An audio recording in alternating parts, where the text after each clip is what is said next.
Coucou tout le monde, j'espère que vous allez bien. Moi, je vais très bien. Alors aujourd'hui, on parlera des effets de la colère, des effets de l'impulsivité. Vous savez, la parole, une fois sortie de notre bouche, produit des effets négatifs ou positifs. À nous de choisir quel effet on veut donner à la parole qui sort de notre bouche. La plupart du temps, lorsque notre parole produit un effet négatif, c'est en grande partie, en majeure partie, dû à la colère. La plupart du temps, lorsqu'on réagit sous effet de la colère, sous base de la colère, tout ce qui vient, ce n'est jamais bon, ce n'est pas du tout bon. La colère, ce n'est pas juste quelque chose qu'on doit accepter. Oui, je suis colérique, prends-moi comme ça, prenez-moi comme ça, c'est bon comme ça. Non. Parce que le fruit de la colère, c'est quelque chose de désastreux. Tu es plutôt esclave de la colère. Tu travailles pour la colère, tu es esclave de la colère. Tu es esclave de l'impulsivité. Il faut avoir la maîtrise de soi. Il faut canaliser ses impulsions, il faut canaliser sa colère. On peut décider de la réaction qu'on veut avoir. On peut décider de l'issue d'une conversation. Lorsqu'on sent que le ton est en train de monter, que cette chose-là est en train de faire monter la colère en nous, on peut décider de l'issue de cette colère-là. On peut décider en tout cas. Donc, on peut se donner des petits tips pour savoir maîtriser nos réactions, pour savoir maîtriser nos émotions. Je vous explique un truc. Bon, elle se reconnaîtra sûrement lorsqu'elle verra cette vidéo. Je suis en train d'aider une personne à monter son dossier pour participer à un concours. Normalement, elle est censée avoir toutes les dates, connaître toutes les étapes de ce concours-là, parce que c'est étape par étape, on procède par élimination. Donc, au fur et à mesure, lorsque les candidats donnent le meilleur d'eux-mêmes, vous passez à la prochaine étape. Donc, moi, je suis en train de l'aider dans ce sens-là. Naturellement, elle est censée connaître toutes les dates et toutes les épreuves de ces concours-là. Mais elle m'a envoyé un message pour me demander la date butoir de la première épreuve. Quand j'ai vu son message, vous voyez, la colère a commencé à monter en moi. Ça a commencé à monter parce que je me suis dit que bon, je sentais me fatiguer pour rien. Parce que c'est un peu comme si le truc que toi-même tu vas faire, ça ne te tient pas à cœur. Parce que je peux pas imaginer que tu ne puisses pas connaître la date à laquelle tu dois aller composer. Donc je me dis, bon, je me fatigue pourquoi? Ou bien, ça c'est quoi? Donc j'avais envie de lui dire directement que, mais moi je suis pas censée te dire ça, tu dois savoir ça. Je suis en train de penser à ça, mais bon voilà. Tu es censé savoir, c'est pas moi qui vais venir te dire, c'est à telle date, c'est pas moi qui passe le concours. Mais qu'est-ce que j'ai fait? J'ai laissé le message reposer. Voilà, ce sont des petites des petites réactions que je me suis moi-même imposées lorsque je sens que la colère est en train de monter. Donc, j'ai laissé le message dormir, on va dire, se reposer pendant 5 minutes par là, le temps de faire autre chose. Parce que généralement, lorsque tu sens la colère monter et que tu marques une pause, lorsque tu reviens, tu es encore plus réfléchi. Maintenant, si lorsque tu reviens et que la même colère t'anime, c'est que peut-être que c'est comme ça que tu devais réagir, par exemple. Voilà. Mais généralement, lorsque la décision qu'on va prendre n'est pas du tout bonne, quand on laisse un temps de repos et qu'on revient, on est plus réfléchi et on a d'autres réactions. C'est-à-dire, le venin ne sort plus, ça, ce qu'on va dire ne va plus envenimer les choses. Donc, lorsque je me suis reposée, j'ai laissé le message dormi pendant 5 minutes. Quand je suis revenue à de meilleurs sentiments, qu'est-ce que j'ai fait? Je suis allée sur Internet, j'ai tapé le nom du concours, j'ai mis calendrier de temps. Tout est sorti et puis je lui ai juste envoyé. Mais elle n'a pas vu tout le travail derrière. Tout le travail que j'ai fait derrière, pour elle, elle m'a envoyé son message, j'ai répondu gentiment. Donc voilà des petites réactions que vous pouvez avoir, des petits tips que vous pouvez avoir. Peut-être prendre 2 minutes pour vous calmer, ou bien vous parler à vous-même, ou demander à Dieu de vous calmer, tout ça. Lorsque vous sentez que c'est en train de monter, surtout lorsque vous êtes en face de la personne. Vous pouvez lui dire stop, stop, pause, je me calme, je prends 2 minutes, je reviens. Ou bien voilà, parce que forcément, lorsque vous allez revenir, vous serez plus réfléchi. Sinon, vos paroles peuvent dépasser votre pensée. Parce qu'une fois que vous direz quelque chose, bim, c'est parti. Ça va aller dans tous les sens, ça va aller en vrille. Et si la personne en face de vous est tout aussi colérique, on n'imagine même pas ce qui peut se passer. Ou bien cette personne elle va prendre la chose en mal. Après, lorsque vous allez revenir à de meilleurs sentiments, peut-être que vous n'allez pas voir les choses de la même manière, mais c'est déjà fait, c'est déjà parti. Donc, ayez ce genre de petites réactions-là. Ayez ce genre de, je sais pas si je vais les appeler réactions ou bien astuces, mais ayez ce genre de petites choses-là pour vous calmer afin de donner le meilleur de vous-même. Prenez le fruit de l'esprit, soyez réfléchis, soyez zen. Lorsque vous sentez quelque chose, vous n'êtes pas obligé de répondre du tic au tac. Vous pouvez mettre du temps à répondre parce que vous savez que vous voulez donner une bonne issue à cette conversation, à ce qui est en train de se passer. Vous pouvez décider de l'issue, vous pouvez décider de vos réactions. Vous n'êtes pas obligé de réagir à chaud. Vous n'êtes pas obligé de réagir, voilà, comme je l'ai dit, du tic au tac. Également, il y a aussi un autre type de colère. Il y a des personnes qui ne manifestent pas leur colère parce que quand on entend colère, généralement, on voit des gens qui crient, des gens qui font ceci, qui font ceci. Il y a des gens qui emmagasinent la colère. Ça boudonne en eux, ça boue en eux. Ça aussi, ce n'est pas du tout beau. Il faut exprimer, il faut se calmer et puis exprimer calmement ce qui a suscité cette colère-là. Parce qu'il y a des personnes qui se punissent elles-mêmes. Lorsqu'elles sont en colère, n'arrivent pas à manifester leur colère vis-à-vis des autres. Donc, elles ramènent cette colère-là envers elles-mêmes. Quand c'est comme ça aussi, par moments, ça peut friser la dépression. Parce que tu es tellement en colère contre X, tu n'arrives pas à manifester ta colère. Donc, tu t'en veux à toi-même. Tu retournes la colère contre toi-même. Donc, tu as envie de te faire du mal pour dire que tu es vraiment en colère. Ça aussi, c'est un autre type de démonstration de colère qu'il faut chercher à canaliser parce que ce n'est pas du tout bon. La colère, qu'elle soit dirigée vers d'autres personnes ou vers soi-même, ce n'est jamais bon. L'issue n'est jamais bonne. Donc, il faut faire très, très attention aussi à ce genre de colère qu'on n'extériorise pas. Voilà, il faut faire très, très attention à cela. Également, il y a des personnes qui arrivent à maîtriser leur colère au travail, dehors, à l'extérieur, mais une fois qu'elles sont entre quatre murs, elles sont très, très, très, très colériques.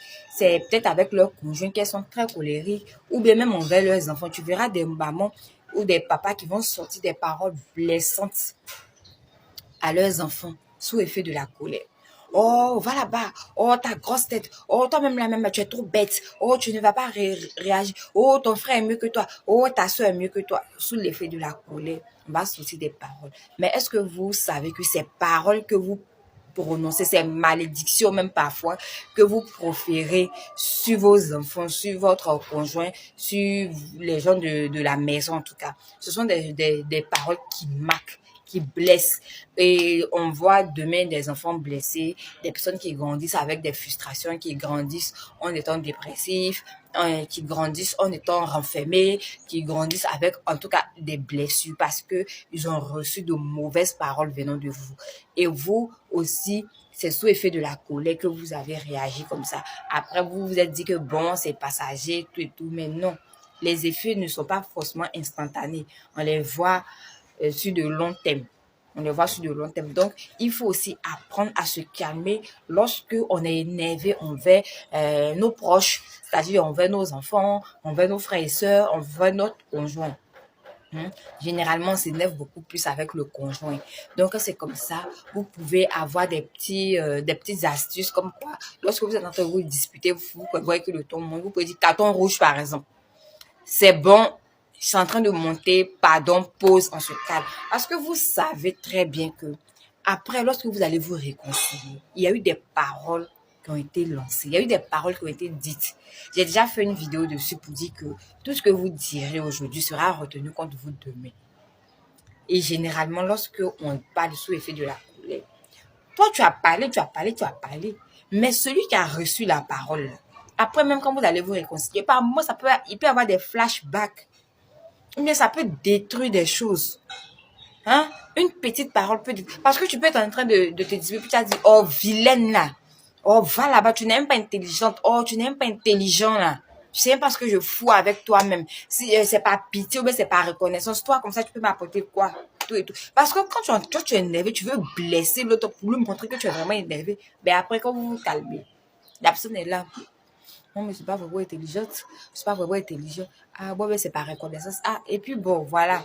Ce sont des tuiles l'amour aussi. Donc, il faut faire très, très attention. Il faut savoir canaliser sa colère. Il faut savoir canaliser son impulsivité. Aussi, il y a des personnes qui sont vraiment colériques, qui ne sont pas lents à la colère, qui réagissent à chaud, qui réagissent au cas de tout. C'est-à-dire, pour une petite chose, ils vont réagir. Ça, ce n'est pas un bon comportement. Parce que tu penses peut-être dominer en étant colérique. Tu penses peut-être dominer parce que toi, tu te mets en colère facilement. Donc, comme on sait que tu te mets en colère facilement, fais attention. Mais non, tu ne ferais personne, tu ne fais peur à personne. Parce que on te voit comme une personne qui n'est pas réfléchie, en fait. On te voit comme une personne qui... En tout cas, moi, je peux te voir comme une personne qui est malheureuse, qui a eu une enfance difficile, une adolescence difficile, qui a eu que pour figure paternelle une personne qui, qui s'exprimait par la colère, qui se faisait respecter par la colère. Mais ça, c'est même pas du respect. Quand les choses viennent à toi et que tu sens que la colère est en train de monter, tu te donnes un temps. Parce que tes réactions peuvent entraîner beaucoup de choses désastreuses que tu ne pourras pas toi-même maîtriser par la suite. Le fait de réagir à chaud, de crier au cas de tout, de tout prendre, d'avoir une susceptibilité vraiment grandicisme. Voilà, c'est comme ça on dit, non? Voilà. C'est-à-dire que tu es susceptible, tu prends tout à cœur, tu réagis, tu es frustré. Ça fait pas de toi une personne bien, ça fait pas de toi une personne, voilà, ce sont des comportements à bannir, c'est rédhibitoire tout ça. C'est pas des bonnes choses. Il faut apprendre à se calmer, il faut apprendre à se maîtriser. Parce que une bonne personne, une vraie personne, une personne intelligente, une personne qui arrive à se maîtriser, à calmer ses ardeurs. Encore loin même, il y a des personnes même, chapeau, elles-mêmes quand elles sont énervées dans la colère là, c'est-à-dire, elles dissocient l'amour de la colère. C'est-à-dire, elles sont énervées. Mais si elles ont pour habitude de te faire ton café, elles vont te faire ton café. C'est à cela même que nous, on essaie de tendre. On essaie de tendre vers là-bas, que ce bon comportement-là puisse déteindre sur nous. Mais on ne va pas continuer dans la médiocrité. On ne va pas continuer dans la bassesse. Il faut sérieusement apprendre à maîtriser sa colère, à maîtriser son impulsivité. Ça nous sera salutaire, ça te sera salutaire. Sérieusement. Sérieusement. Moi, je travaille chaque jour à cela. C'est pour ça que je vous encourage aussi à travailler votre caractère colérique. Ce sont pas de bons comportements. Quand tu prends les choses trop à chaud, on sait que pour toi, lorsqu'on va te dire une petite chose, ça va aller dans tous les sens. Lorsqu'on va te dire une petite chose, tu vas envenimer, tu vas sortir ton venin parce que bon, voilà, c'est pas du tout intéressant. Prends le temps de te calmer, prends le temps de reposer, de faire redescendre la colère. Forcément, quand tu reviens, tu es plus réfléchi et plus bon. Voilà. Tu peux retourner la situation, tu peux donner l'issue que tu veux à la conversation. Donc voilà, lorsque tu prends le temps de te calmer, quand tu reviens, ce qui devait sortir comme du venin ne sort plus comme du venin, mais ça sort comme quelque chose de léger qui vient pour résoudre la situation, pour régler la situation. Donc soyez lent à la colère. Soyez lent à la colère. Prenez le temps que vous voulez pour vous calmer.